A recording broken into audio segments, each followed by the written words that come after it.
ছোট মানুষ, ছোট্ট একটা বাচ্চা যদি আমার সাথে নেই, সে কি আমার প্রয়োজন বুঝবে? আমার সেন্টিমেন্ট যেরকম বাচ্চা কি ওটা টের পাবে? ছোট্ট আনাসকে বললেন আমার জুব্বা নিয়ে আসো।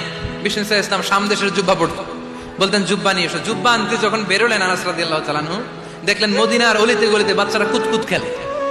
কি খেলে? আপনারা খেলেন? তো এই খেলা দেখে আনাস রাদিয়াল্লাহু তাআলা আনহু ভুলে গেলেন যে বিশ্বনবীর জামা আনতে হবে। উনি ভুলে যে উনিও দাঁড়িয়ে খেলা দেখতে শুরু করলেন। এখন ঘন্টার পর ঘন্টা যায়, আনাসও আসে না, জামাও আসে না। বিশ্বনবী ভাবলেন হায় রে, আনাস মনে হয় ভুলে গিয়েছে, কি আর করা যাই, নিজের জামা নিজেই নিয়ে আসে। বিশ্বনবী বের হলেন জামা আনতে, বের হয়েই দেখে মদিনার গলিতে বাচ্চারা খেলতেছে, ওইদিকে আনাস রাদিয়াল্লাহু আনহু দাঁড়ানো।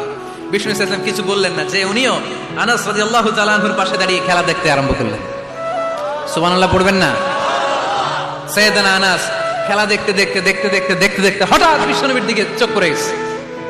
বিশ্বনবীর চোখের দিকে যখন সাইয়েদনা আনাস রাদিয়াল্লাহু তাআলা আনহুর চোখ পড়ে গেছে, সাইয়েদনা আনাস বলে আমার কলিজাটা এখান থেকে এই দিকে চলে আসছে।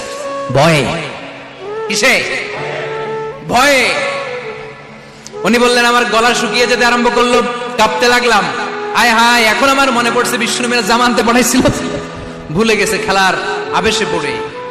উনি বললেন বিশ্বনবী আমারে ধমক দেন নাই, আমার গায়ে হাত তোলেন নাই, জামা আনতে পাঠাইছি এখানে খেলা দেখতেছো এটাও বলেন নাই, বিরক্তিও প্রকাশ করেন নাই। বিশ্বনবী শুধু একটা হাসি দিয়েছেন, স্মাইল।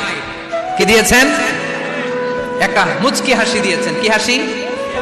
সাইয়েদনা আনাস বলে ওই যে ওই দিনের বিশ্বনবীর মুচকি হাসির শাসন মরার আগের দিন পর্যন্ত আমি আনাসকে সোজা রাস্তায় রেখেছে, আর ডানে বায়ে নেয় নাই।